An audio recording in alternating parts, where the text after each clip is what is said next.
Hello, everyone. Welcome to the Patel Kumar Show, Episode 4. I am Shiva Patel, coming to you live from San Antonio, Texas. And I got my co-host, Mr. Kumar, coming to you live from Mumbai, India. What's up, Mr. Kumar? Namaste, Mr. Patel, and welcome once again to episode 4 of the Patel and Kumar Show. I am so excited because the playoffs have started finally, and I'm looking forward to it. It has been a fantastic start to the playoffs, especially with the Denver and Jazz game going into overtime.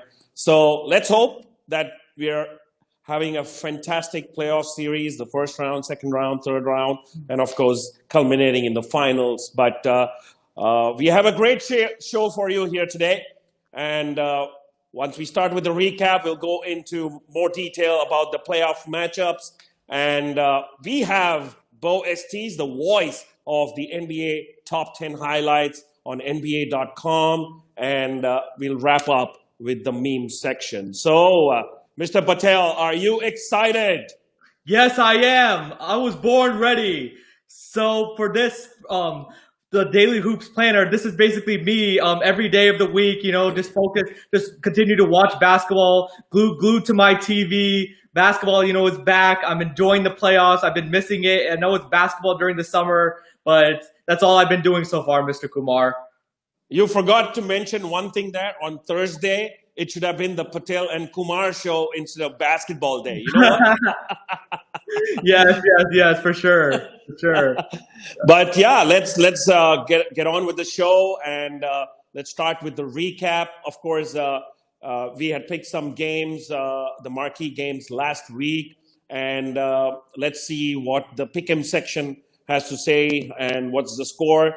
I was 7-0 last week, but looks like we got 2 of them right, and you got 2 of them right. But of course, some of the games were a little bit inconsequential.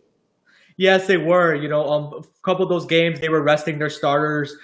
Philly didn't have Joel Embiid or Ben Simmons, and Houston, they didn't play, James Harden. So it's kind of hard to predict towards the end of these seeding games who's going to play and who's not going to play and who's going to take the game seriously. But now that the playoffs is finally here, it's going to be mano-a-mano. We're going to see the best players compete against each other, and I can't wait. They've already started. Been incredible matchups, like you said, down to the wire. Game going to overtime, but there's plenty more great basketball left to come. Absolutely. So let's have a look at probably the East, playoffs. I mean, we've already had a couple of rounds starting Monday. And Shivam, you want to please go ahead with the Eastern Conference? Yeah, so the 1-8 matchup is the Milwaukee Bucks against the Orlando Magic. And surprisingly, the Orlando Magic actually took game 1. Nikola Vucevic, their center, ended up having a huge game, 35 points. He was dominant inside and shooting threes. Giannis had a pretty good game also, scoring 31 points, but he didn't have enough help around him. Chris Middleton really needs to step up, and the Bucks really surprisingly struggled on defense. But look for the Bucks to shore up those things, and it should be a great series. The 4-5 matchup is the Indiana Pacers against the Miami Heat, and the Miami Heat, no surprise, ended up winning that game. The Miami Heat have very balanced scoring with Jimmy Butler, Goran Dragic, Bam Adebayo, and Tyler Hero, and their depth is really taking a toll right now on the Indiana Pacers. And the Pacers, they're without Sabonis, and Victor Oladipo ended up leaving Game 1 early with an eye injury. So look for TJ Warren and Malcolm Brogdon to be able to step up and carry the load for the Pacers. 3-6 matchup, the heated rivalry, the Boston Celtics and the Philadelphia 76ers. But it's been a one-sided rivalry so far, with the Boston Celtics taking the first 2 games. And the Sixers, Joel Embiid has had a great couple first 2 games, but the others around him have not really stepped up. You need more than 13 points from Tobias Harris. You need Josh Richardson to be able to play better. And the Celtics, it's just all about their guard depth. Even though they lost Gordon Hayward, they still have Kemba Walker, Jaylen Brown, and Jason Tatum, and the Celtics are playing very stifling defense. And the last matchup, number 2 Toronto against number 7 Brooklyn Nets. No surprise here. Toronto Raptors are up 2-0. Raptors are just more talented, deeper, better coached, and the Nets don't have Kyrie Irving, DeAndre Jordan, or Kevin Durant. So look for that. Look for the Raptors to take care of that series. Absolutely. Absolutely. I mean, Yeah, the East looks a little bit, predictable there, except for, of course, that rare upset between Milwaukee and Orlando. So, it remains to be seen what changes Coach Budenholzer has in store for the Bucks, so that the Deer can take over the Magic. Fear the deer.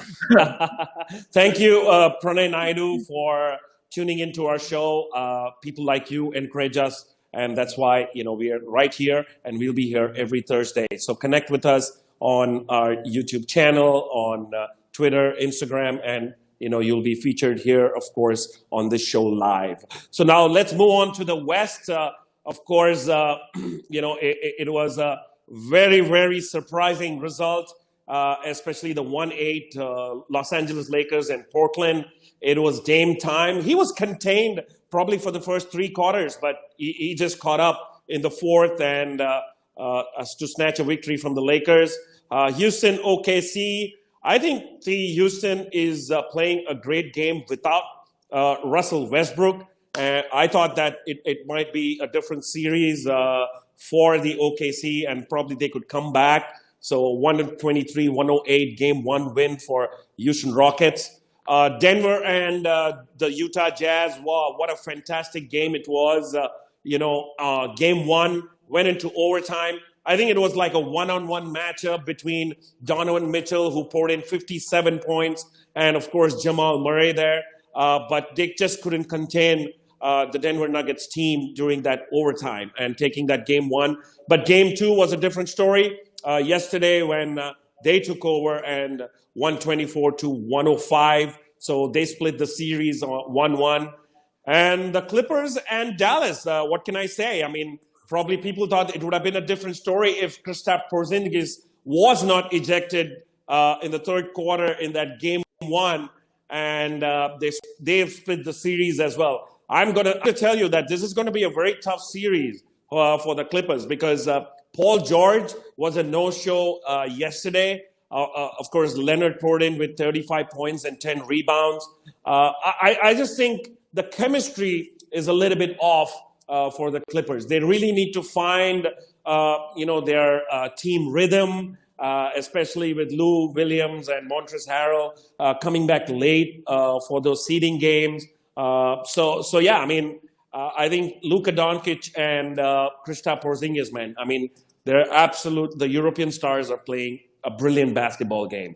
Thank you, Siddharth, for your comments. And, that's the wrap up for the recap section. I think now let's discuss more in depth about the playoff matchups, because this is where we're going to go into details about each series. It's going to be an exciting time, because this is like a different playoff series, because there's no home court advantage here, and everybody's playing. This is more like like a national championship tournament or something, because everybody's in the same location, no crowd. So yeah, I mean, it's going to be.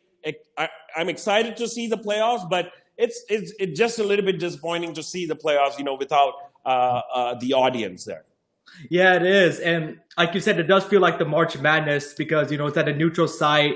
There's not as much the fan, engagement. They're trying to get that going. But right now it just feels like the fans are kind of not there right now in the arena. And they usually have a big part of playoff games. So you're not kind of feeling that same energy, even though they have virtual fans. So let's move on to the playoff pick'em edition. So let's start with the Eastern Conference. The number 1 seed Bucks against the 8 seed Magic. I think the Bucks are going to win 4-1. Mr. Kumar, who do you pick?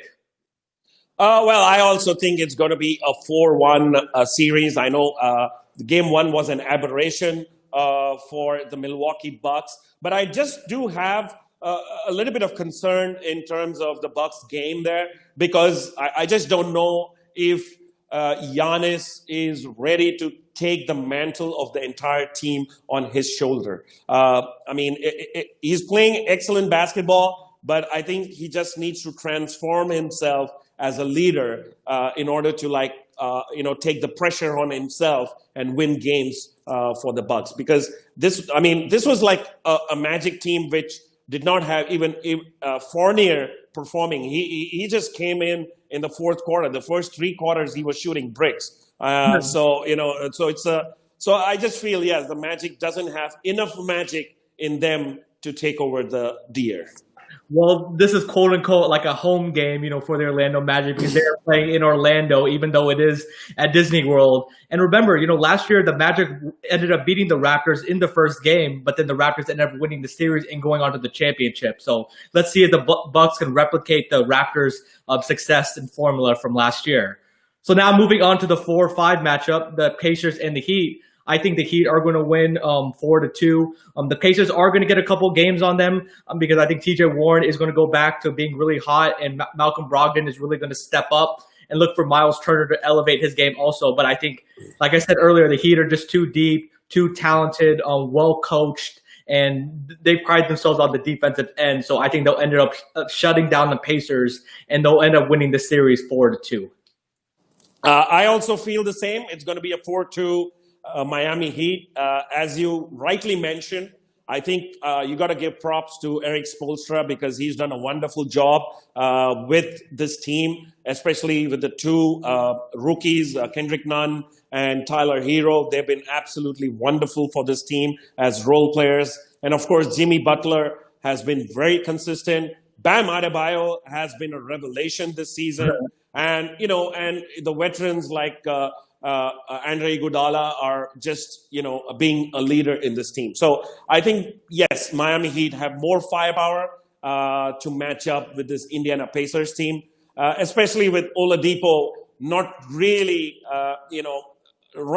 there yet. I mean, he's still just making a comeback after his knee surgery last season. And I just hope, he comes back like 100%.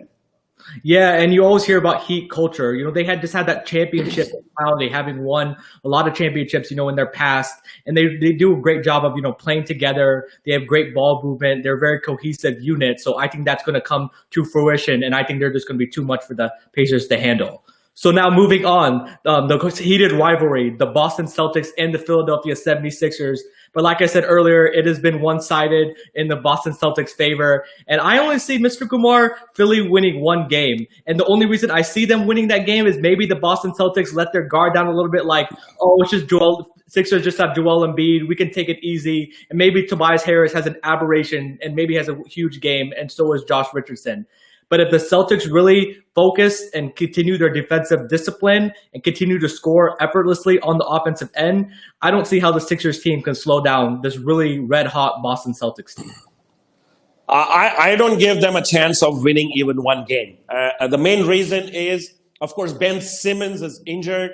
And, so they lose a lot of defensive power in terms of stopping Jaylen Brown, Jason Tatum, and Kemba Walker. So that perimeter defense is going to really lack what they had, during the season. And of course, I just feel very sorry for a player like Joel Embiid. He works really hard. He's putting on a big show for the Philadelphia 76ers. And he was a big part of that process. But that process is somewhat, coming to an end this season. So I don't know. I feel the future of this team is going to be really difficult after the end of the season. I'm going to go with a 4-0 for the Boston Celtics. You're getting the broom out. Boston Celtics are going to sweep the Sixers. Well, one more thing is I've not been impressed with Joel Embiid on the defensive end, but part of this is to blame on the coach, Brett Brown, because the Celtics like to play the high pick and roll, but the Sixers are playing a drop coverage. So when Kemba Walker and Jason Tatum come off the pick and roll, they just have an easy pull-up shot, which is no contest from Joel Embiid. He's dropping down in the paint. And look for the Sixers to make an adjustment on that. They need to come up on the guards and force them to try to get past them on the defensive end. So look for the Sixers to adjust and hopefully play better defense if they want to get back in the series. Absolutely.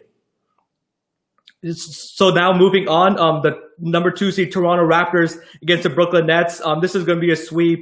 The defending champs Pascal Siakam is playing great. So is Van Fleet and Lowry. And I think they're just going to be too much for the Brooklyn Nets. And the Nets really don't have scoring outside of Karis LeVert. He's the one that's doing everything, and all the focus is on him. And I think the Raptors defense is just going to be too much and too much ball movement for the Brooklyn Nets to handle. I think they had a chance, yesterday when they were very close, but at the end of the, game, they just couldn't keep up with that pressure. And Toronto Raptors just, made them pay for it and won that game because they had a little bit of a chance. But at the same time, Joe Harris is going to miss the rest of the playoffs because he's taken off for some personal reason. So there's another player that they're not going to have. So, let's look at the audience poll. What we always run a poll for the Eastern matchups right here. 85% choosing the Bucks, a no-brainer there. Again, a no-brainer with the Raptors. Your favorite Raptors, 83% for for the Raptors. I just want to see who those 17% people are who have chosen the Nets. Celtics, 76ers, 73%, and Pacers, 38 and 62. That's about says it all. So I think we picked it right, but I think what's going to be interesting for us is what's going to be the scoreline of the series at the end of round one. I mean, that's the challenge, right, Mr. Patel?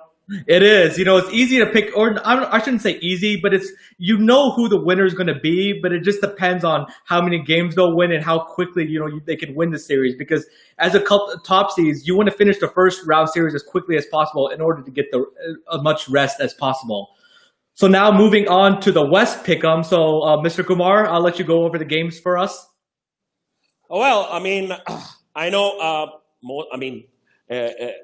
Lakers, Portland. I mean, that's what a series. Portland, had a fantastic seeding games, and right through the end, they kept the momentum, they kept the pressure, qualified after the play-in tournament, and they're playing the top seed Lakers. But this is one of those, scenarios where being the top seed doesn't really matter because, nobody has home court advantage, and, Portland has that momentum, and Dame Dollar, man, he was the MVP of the seeding games. I don't think he gets enough credit in terms of being one of the best players in the NBA. He's playing amazing basketball, and probably the Lakers are playing the worst basketball because they're shooting 15% from 3-point. I could do better than that, Mr. Patel. So, but I still pick the Lakers to win 4-2. So yeah, I think you had that choice as well. Yeah, I think the Lakers are ultimately going to win the series because of Anthony Davis and LeBron James, but it's not going to be easy. Portland is one of the best scoring teams, in the NBA. They love to play fast. Damian Lillard hitting those 30-footers are just insane range. TJ McCollum came along for the ride and had a nice game also, as well as Gary Trent Jr. And the Lakers, they really only have Anthony Davis and LeBron James. They need to find that third scorer. Kuzma is inconsistent. Danny Green, man, just shoots enough bricks to build a house. On the back of his jersey, it says, how many more? Well, the Lakers should be asking, how many more bricks are you going to shoot, Danny? Because these shots are wide open. And KCP also had a horrible game. But the Lakers on the defensive end, they just look very disengaged. They let the Blazers get whatever they want. And the Lakers didn't make the Blazers pay, for leaving them wide open for three. Ended up going 5 of 32 from the game. And LeBron had a good game, ended up having the triple-double. But Anthony Davis needs to play better. He ended up scoring 28 points in the game, but 21 of those points came in the first half, Mr. Kumar, and he was not very efficient, 8 of 24. And him and LeBron ended up missing those 4 crucial free throws at the end of the game that may have put the pressure on the Portland Trailblazers. But look for the Lakers to bounce back, and I think the talent's ultimately going to triumph, and I think they're going to win this series. Yeah, LeBron had a record game. First player in NBA history to score like 20 points, 15 rebounds, 15 assists.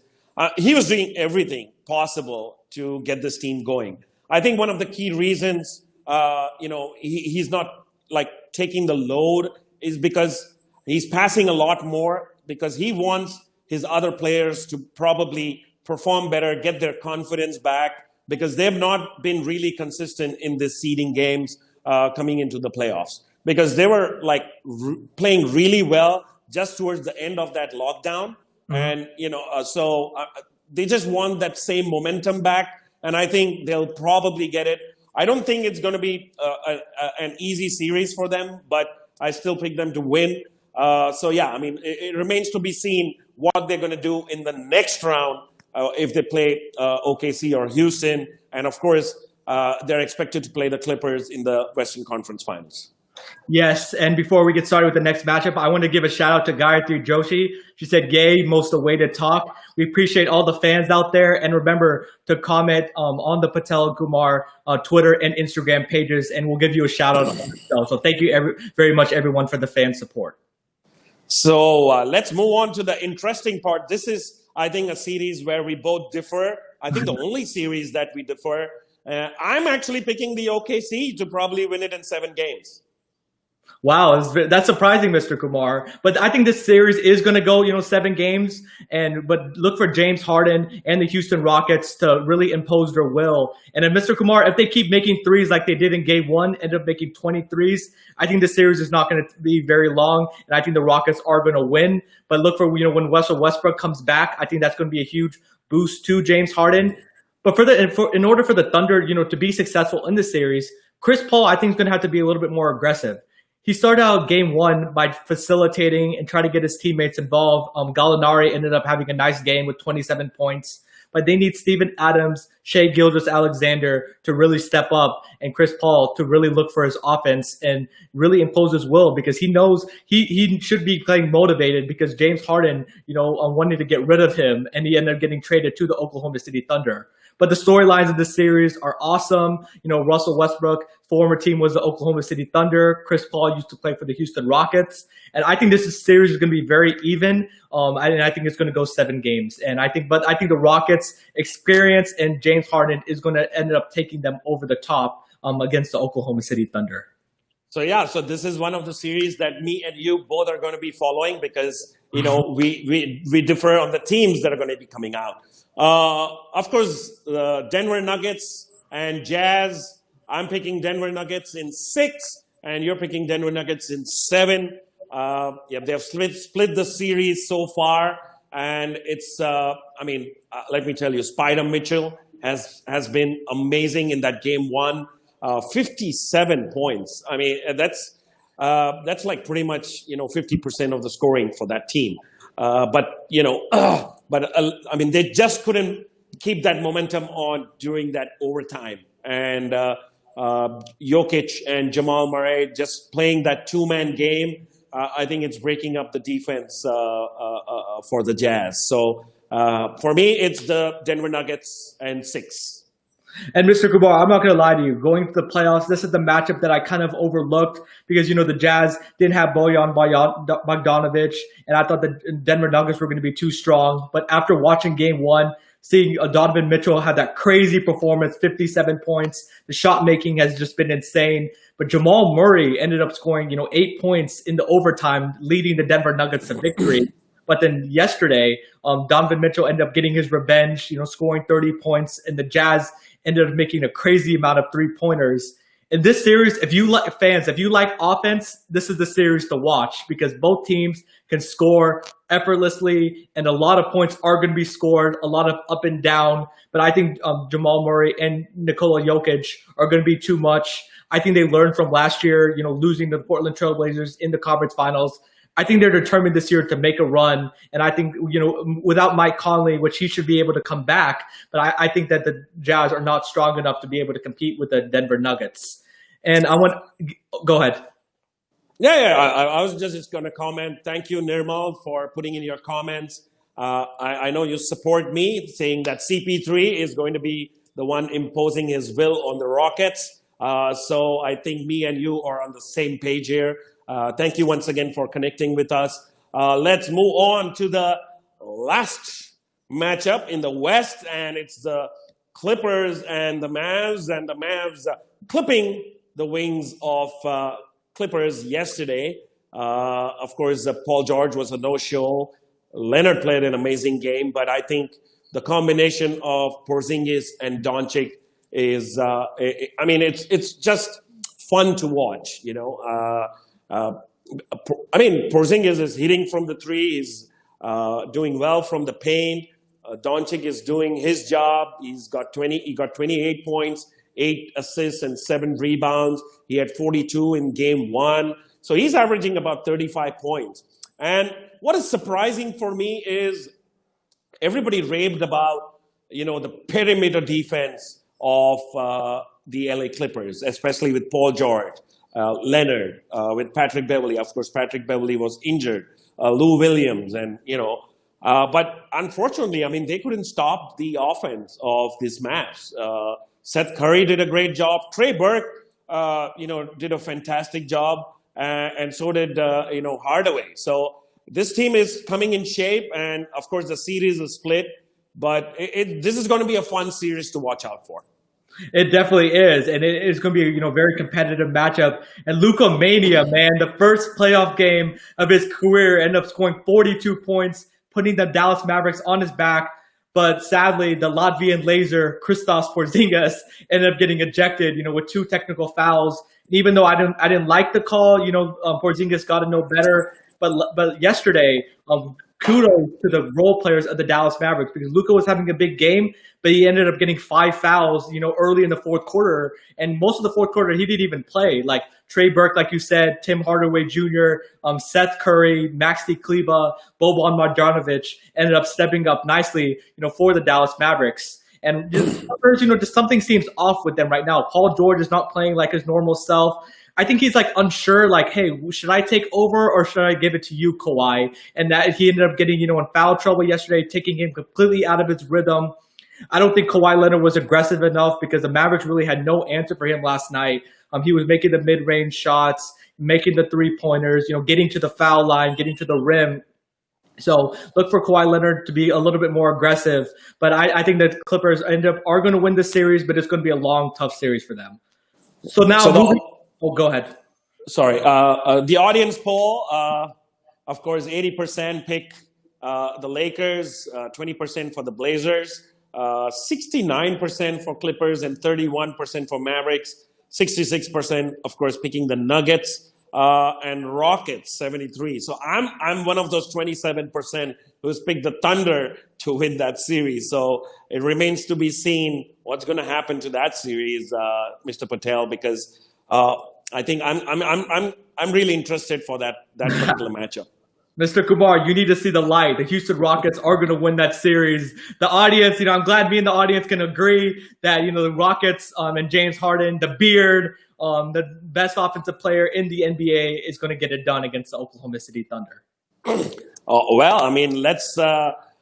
Let's see whether it's going to be the Thunder is going to, the roar, or is it going to be the Rockets that's going to be soaring? So I think the moment we've all been waiting for. I'm very excited. We have a very, very important guest here tonight. It's Beau Estes, the voice of the NBA Top 10 Highlights. It's a pleasure to welcome him. So let's welcome Beau Estes to our show on this Patel and Kumar NBA talk show. Beau Estes. But at number 1, it's the king doing his thing. LeBron just too strong as he rises to the rim to throw this one in, putting Sacramento in a purple haze as he dunks all over Bays to land. At number 1 on the NBA.com. Turn it! Many of you may recognize that voice, the one and only Beau Estes, the voice of NBA.com highlights. Beau has covered the NBA for 25 years with TNT, starting off with the Inside the NBA show and also covering 2 Olympics. And he's currently the voice of NBA.com highlights and an anchor and host on NBA TV. And I've got to know Beau for a year now, and he's been a great mentor and inspiration for me. So, Beau, I'm excited to have you on the show. Thank you very much for coming on. I'm so excited to be here, and when I hear that intro, I feel so old. 25 years I've been doing this. It's great. I mean, my career started with Michael Jordan. It's here towards the end of LeBron James, but it has been a wonderful, wonderful ride, and I couldn't be more excited. As a little kid, I grew up in Southern California. My first memory was Magic Johnson as a rookie winning his first championship with the Los Angeles Lakers. That was my inspiration for getting in the league.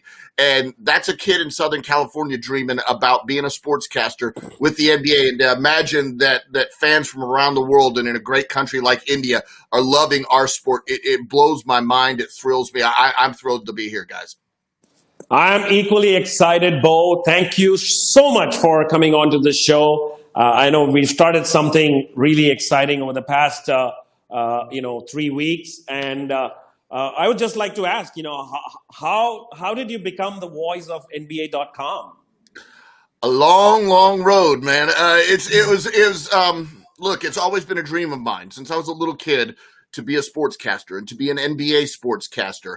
And like Shivam said, I started, I was in college still working for Turner Sports and doing sort of production support with inside the NBA. And then I grew to be like a feature producer with them. But all along in the background, I was working on camera. And so those careers sort of joined up at some point.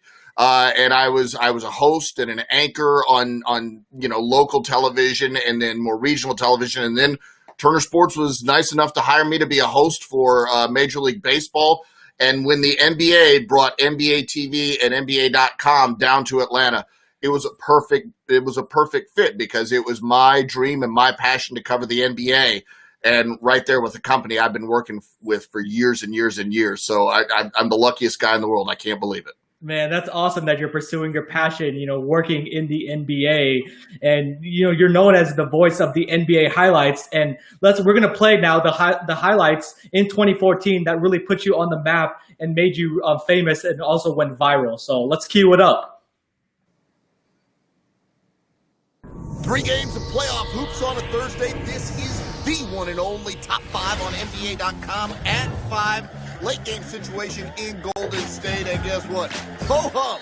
Another late three-pointer plus the foul. This one extinguished Blake Griffin's night. Yeah, the expression touch foul does include the word foul, so Blake Griffin fouls out there. That's number 5. To Memphis for number 4, and just keep your eyes on the West base down low. That's a point guard, Russell Westbrook, just having lunch at the top of the rim. Thunder arrives from the sky just like this guy, Russell Westbrook, in at number 4 with that jam. To Atlanta, where Jeff Teague, watch him work the D, spinning faster than a centrifuge as he gets to the hole. One more time, you got to see that. Splitting up the NDD, beautifully done from Jeff Teague. This one gets in at number 3. At number 2, Steven Adams, the best Kiwi to hit the sky since Flight of the Conchords. And on the other end, it's business. It's business time. Kevin Durant, the most reliable scorer in the league, and you know that with the jam, he's in at number 2. But at number 1, well, you know this. 8 seeds are psycho. They're liable to go Michael. Take your pick. Jackson, Tyson, Mike Scott, Game 6, bringing the hammer home. Scott straight vaporizes Jan Mahinmi, shaking the earth harder than a meteor. That's right, the Atlanta Hawks. Mike Scott is number 1 on the NBA.com.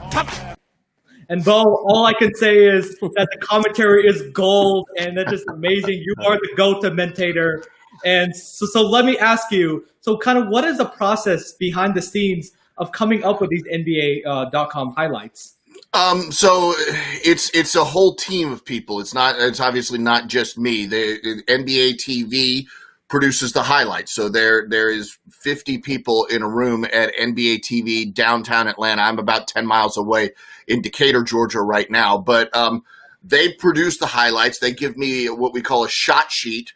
They send the video to me, and then I watch the highlight and record my commentary over the highlight and send it back. So that's a straight up highlight. That's what I do. And then obviously these top tens have taken on a life of their own. And we play, it's almost, honestly, it's almost like a separate Beau that does the top tens versus the actual series announcer that does the highlights. But yeah, I put a little flavor into those top tens, and I had an agreement with my bosses. I said, look, let me go wild on these top tens, and I'll call the highlights seriously. And thankfully, they agreed to it. They really did.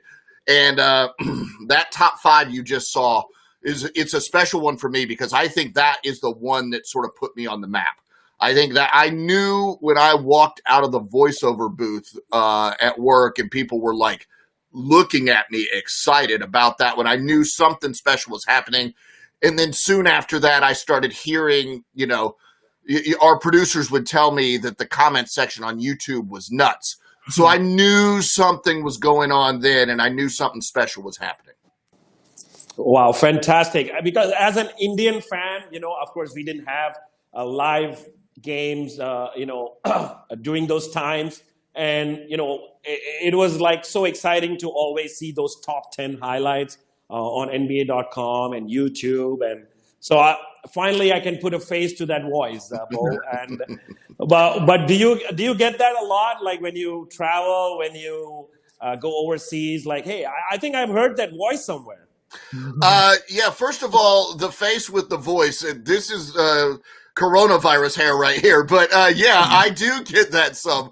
I've been, around the world, and I think I was in France or Germany, and somebody heard me talking at a cell phone shop, and it was the voice is familiar. And we were in Utah somewhere, and somebody actually recognized me for my voice. But I don't, with my job, I'm more in the studio than I am out at games. But we were in Las Vegas last year for the Summer League, and people did recognize my face. I'm in America. I'm on NBA TV enough that it's possible that you might recognize my face. But it's certainly around the world more my voice. And I'm just thrilled that there are fans around the world that are embracing our game. And so if I can deliver the passion that I have for the NBA through these top 10 voiceovers so that fans can feel my energy, then I think I've done my job. Well, that's not surprising, because your voice is very, distinct and powerful. And I really enjoy, the NBA highlights, watching them, just because, of your voice and your commentary. It really gets me going, and it's great to listen to. Thank you. So now let's move on. Let's talk about the NBA bubble. So I wanted to get your thoughts, Beau, about kind of the play so far in the playoffs, and kind of the players and the storylines going on right now in the NBA bubble that have caught your attention. Well, first of all, I'm just thrilled that we are playing. I'm thrilled with the job that the entire NBA team has done, led by Adam Silver, to put this bubble together. I mean, we have other American sports that are not in a bubble, and they're not doing as well. So I'm thrilled about that. I'm friends with people. Jared Greenberg is a reporter for TNT. He's down there. We've spoken. And it's weird because Jared told me that when he went down there, he felt nervous because Florida was sort of a hot spot in America. Now he feels like it's the safest spot in America. As far as the play goes, to me, and I think it's an observation a lot of people are making, offense is ahead of defense. Now, look, if you're a basketball fan in the business of highlights, that's great for me. I'll take it all day long. If you're a coach, you're probably frustrated. You'd like to see a little more defense.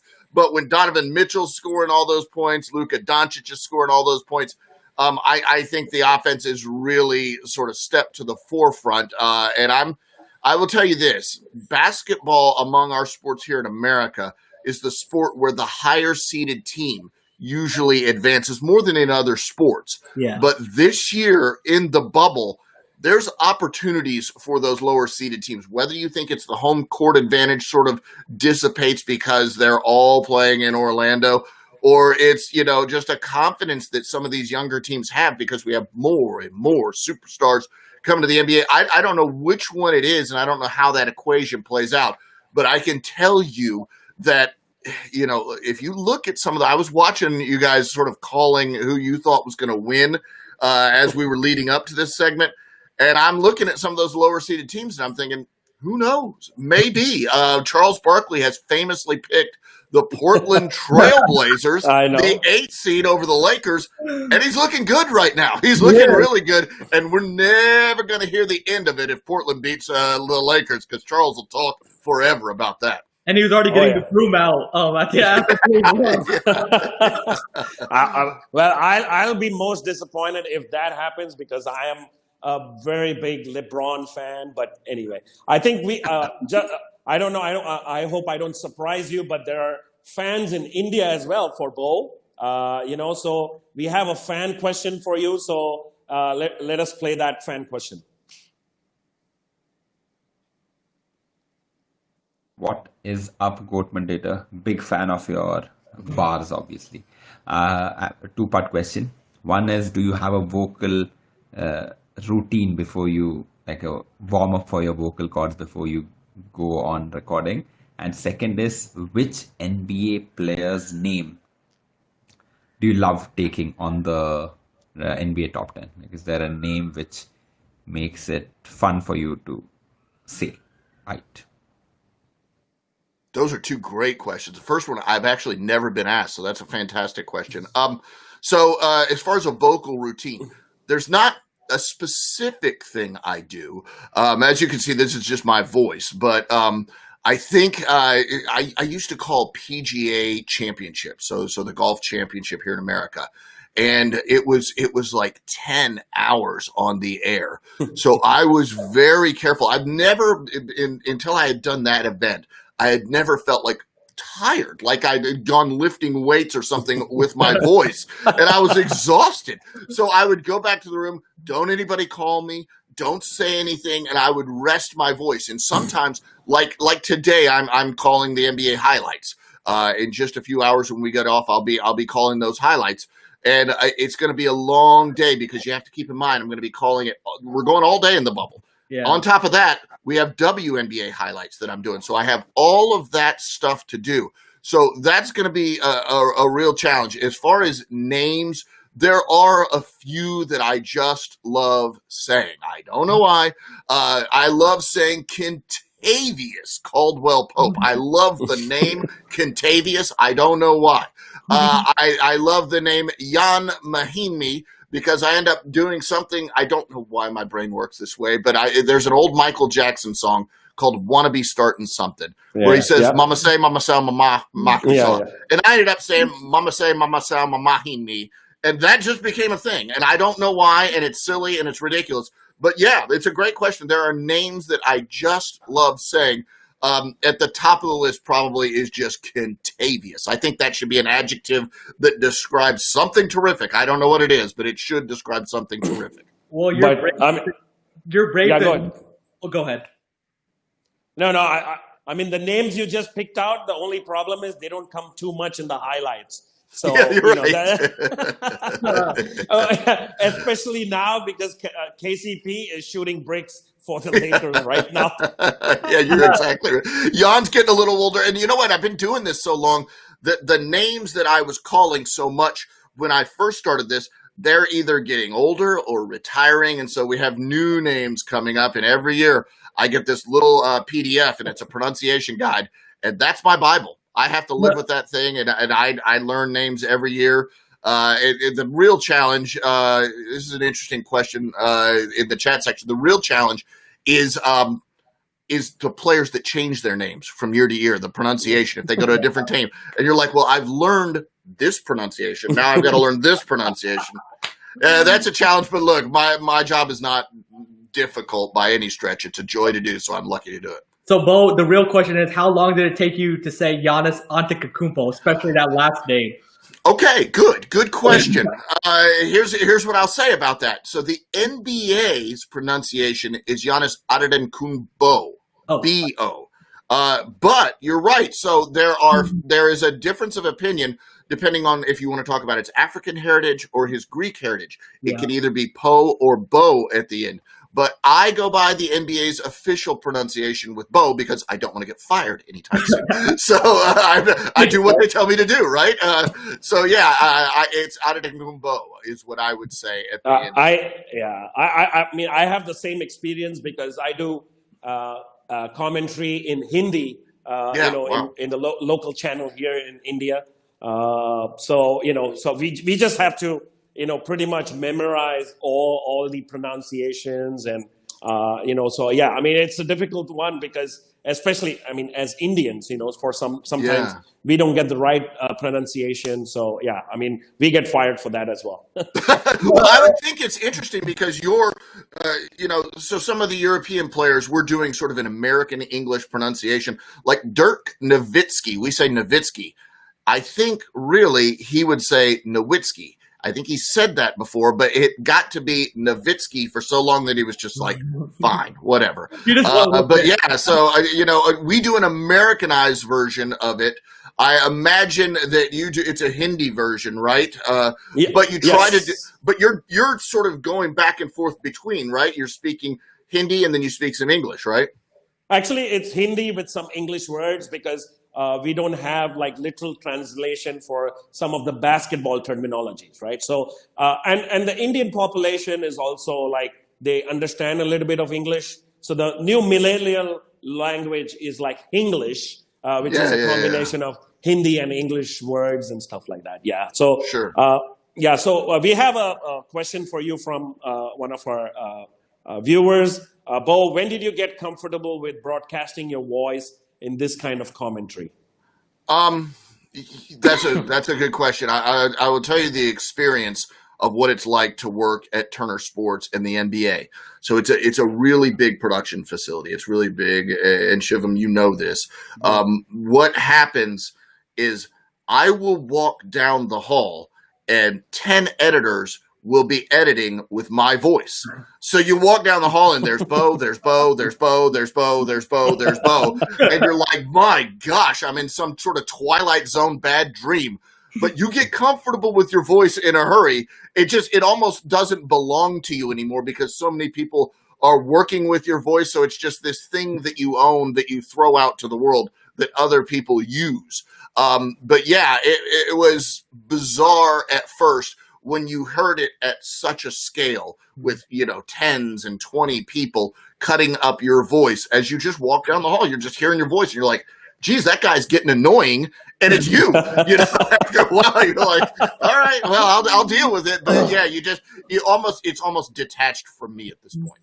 Yeah, that's great stuff. So, Beau, I wanted to ask you another bubble question. So, Damian Lillard was the MVP of the bubble. He even said, before we come into the bubble, let's not waste our time. The playoffs were the main goal for the Blazers. He's really been able to put this Blazers team on his back, scoring multiple 60-point games and 40-point games, shooting from 30 feet. So what do you think about Damian Lillard and the Blazers so far? And what do you think about the chances are in this first round series against the Los Angeles Lakers? I was lucky enough to interview the Blazers head of basketball operations, Neil O'Shea, recently. And there's a smile on his face. There's a confidence in what's going on right now. I'm amazed by Damian Lillard because his game was at such a high level coming into this, and it's gone a step and 2 steps above that. It really has. He is doing stuff that I have only seen Steph Curry do. And if you're doing stuff that Steph Curry has done, you're doing things really, really, really well. What Charles is saying. Charles first started saying, I think the Blazers are going to beat the Lakers. Okay, that's crazy enough, right? That's crazy enough. Now he's talking sweep. I don't know that I'll go that far, but I do think that what Damian Lillard, if you give the Blazers a 1-2 combo of Damian Lillard and CJ McCollum versus LeBron and Anthony Davis, I think the 1-2 combo advantage is with the Lakers. But 3 and 4 and 5 and 6, that all may be advantage Blazers. So I'm not going to sit here and predict that the Blazers are going to beat the Lakers. But I think if I'm the Lakers, I really wanted an easier 8 seed than Portland. I'll say that much. Absolutely. So just if I ask you to put on your analyst hat, who do you pick, to come out from the East and come out from the West into the finals? Yeah, so what's weird is I think that the Toronto Raptors are the most underappreciated NBA champion I have ever seen in my life. And I get it in a way because their best player from last year, Kawhi Leonard, is gone. Yeah. But what you're seeing with what Pascal Siakam has done, what you're seeing with Kyle Lowry, what you're seeing with Fred VanVleet, what you're seeing with Norm Powell is guys who have had that championship experience and have moved up. I think they are co-favorites with the Milwaukee Bucks, at least at this point. Milwaukee losing that game, my gosh, the bubble's just mad, man. The bubble's just mad, so it's so hard to pick. I think I'd still pick Milwaukee. My brain says that, but what you're seeing out there in the bubble makes it just throws it all away. So Toronto's right there with them. So Milwaukee, Toronto, if you forced me to pick, I'd probably say Milwaukee, but it's close. Going to the West, my team all along, since the start of the season, since the start of the preseason, since Summer League last year, the Los Angeles Clippers. That's been my team the whole time. Yes, it's so.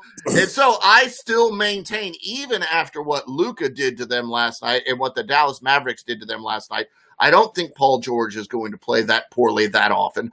I would still go the LA Clippers, and what a fitting championship it would be to win if the Clippers finally do break through, and there's no fans there, there's no parade, there's no nothing. But I still think, based on talent and based on what they have, I think it's the Clippers coming out of the West. Well, me and Mr. Kumar kind of have a little friendly competition on pick'em of who's going to come out of the East and West. I said the Raptors, Mr. Kumar said the Bucks, and for the West, I said the Clippers, and Mr. Kumar, the big LeBron fan that he is, picked the Los Angeles Lakers. Look, if you're a big LeBron fan, you're doing things right. He's a great player. And look, Drake Inferno is asking us who's the GOAT. LeBron's in that conversation. I don't think it's LeBron. Look, I think, Michael Jordan has separated himself so much from everyone else. To me, LeBron, though, is... Here's going to be LeBron's career argument. LeBron's career argument is going to be, I played almost 20 years at this incredible level, and the stats that I've compiled are bananas. Michael Jordan's argument is, my level at its peak was better than anybody's. My dominance over the competition was more significant than anyone else's. His domination, both physically and mentally. I've never seen anything, honestly, in any sport, not just in basketball, in any sport. I've never seen one person rise above the rest and mentally defeat people just as much as physically defeat people as Michael Jordan. Now, that might be partially because he's a psychopath, but that's the way it is with Michael Jordan. I mean, he's just that separate from everybody else. Let me tell you, I think everybody has got swayed because everybody has seen The Last Dance, during the lockdown, and so everybody is calling. But I just feel, LeBron can probably be in that conversation. Yep. Of course, if he wins the championship this season, and then of course, he can be probably called an equal with Michael Jordan. Of course, Michael Jordan has set the bar so high, so that's why people. I mean, it's a little bit of an injustice if you compare, LeBron James and Michael Jordan. They're both wonderful athletes, and they've done such a great job of transforming the NBA in their generation.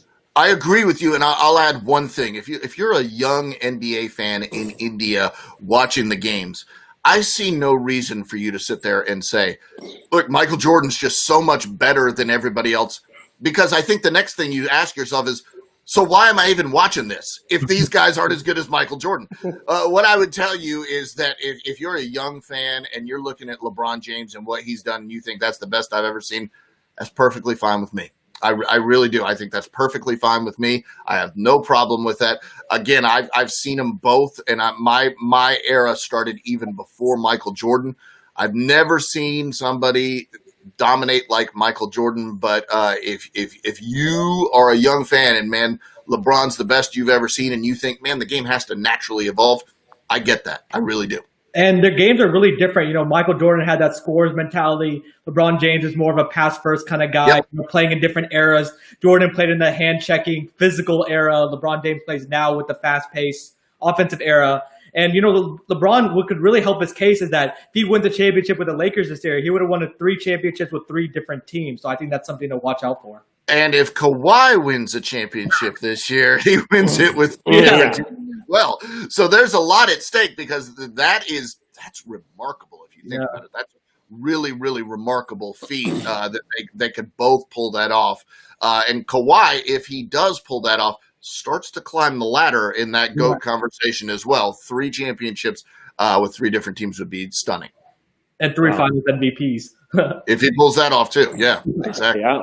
So, yeah, I mean, so Beau, let me tell you, it was such a fun interview because I just want this conversation to just keep going along and listening to your, voice, of course. So just before we part, I thought, let me try and imitate you if possible. And probably you can rate me on a scale of 1 to 10.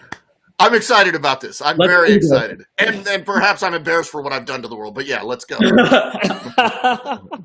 So Shivam, you also get to rate me in a scale of 1 to 10. All right, let's do it. Okay. I didn't prepare much, but yeah. Okay. NBA top 10 highlights. Dame Dollar blazing through the Lakers and the Mavs clipping the Clippers. The Houston Rockets soaring over the Thunder. And, of course, the Magic weaving their spell on the Deer. This is NBA.com highlights on NBA.com. Cut it. Vinod in GOAT mode. I like it, man. Well done. I'll give you a 10. And if you want to start calling him for NBA India, you should. I think that it would be fantastic if we started having some local voices have an option as well. I think that would be fun for the local audience, and I think it would be, maybe people would not have to hear me yelling at them all the time. But it's fantastic, man. Thank you so much, and it was wonderful having you. And hopefully, we get to have another interview with you probably towards the end of the playoff section. Guys, all the best, and thank you so much for having me on the show, and thank you to the people of India who are watching our sport, the NBA. I love the game, and I love that you're involved and interested in what we're talking about. And Beau, thank you very much again for a great conversation. It's great to hear your broadcasting experiences and successes. Thoughts about the bubble and the GOAT conversation, of course, we got to throw that in there. So thank you very much. And we definitely look forward to check out your NBA highlights later today, and enjoy the games, Beau. Thank you so much. Anytime you guys need me, anything you need for support, you've got me anytime. Best of luck. And I'm thrilled that this is happening. Thank you very much, Beau. Thank you. All right. Wow, that was fantastic. Wasn't it, Shivam? I thought this would go on for like an hour or two or something because it was amazing talking to a person like Beau Estes. Yeah, I really, enjoyed our conversation. Like I said, that conversation went by so fast. Beau's a really fun guy to be around. Very funny, always cracking jokes. His passion for the NBA, definitely shows. And now, let's move on, to the meme section. So we're going to start with the India meme. So Vinod, I'll let you take it away. Oh, well, this is what Michael Jordan would be doing if he was born in India. Because we ran a poll just recently on what if MJ had been born in India, what would he be doing? Of course, he wouldn't be an NBA player, but I felt that he would be preparing for his IIT exam or trying to become a doctor or something like that. And I think his face would exactly look like that if he was born in India. Oh, man. I think no matter, if Jordan was born in India, I think he would be an athlete. I would say Mr. Kumar, he would be the GOAT of cricket. He would, whatever sport, he wanted to go to, he would just dominate because he is that killer mindset and wanting to be the best. So he would definitely be the GOAT of the Indian cricket team. Yeah, but, I still feel Sachin Tendulkar is the GOAT. So replacing him, would be a tough situation.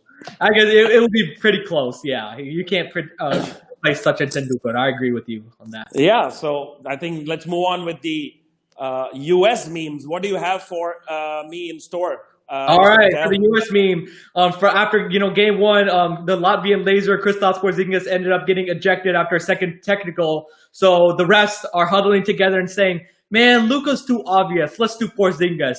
Let's try to help the Clippers win this game and play the Lakers in the Western Conference Finals." I know. I think that game would have been different if Porzingis was not ejected. Because let me tell you, the Mavs were really close, and it would have been a different story altogether.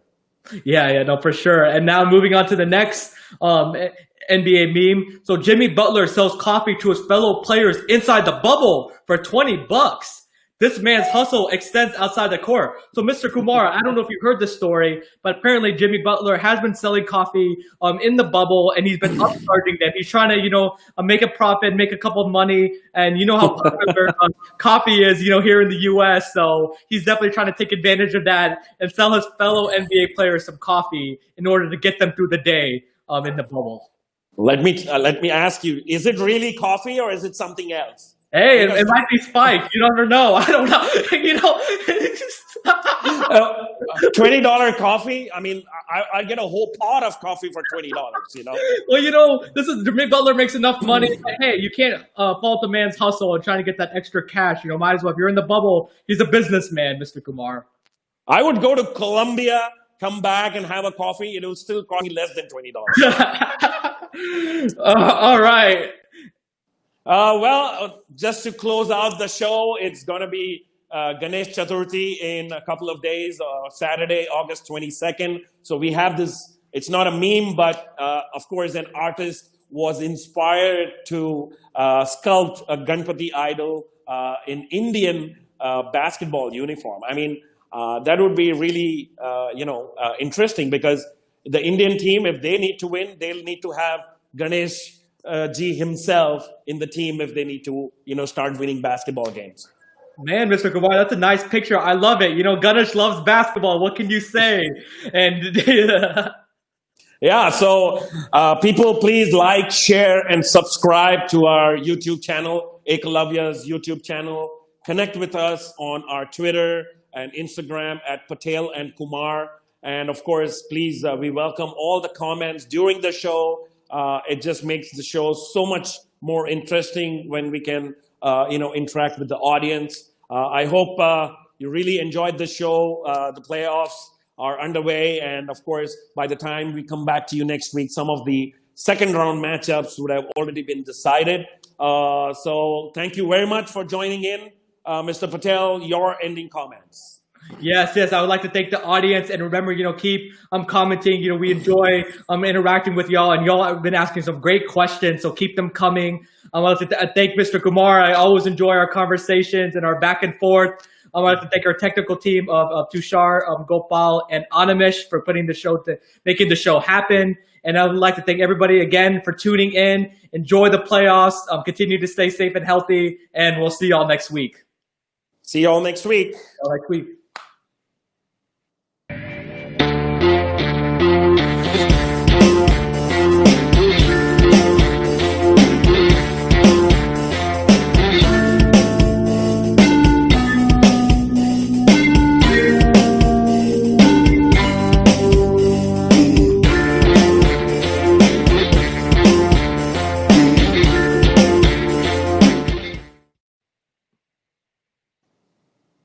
NBA.com.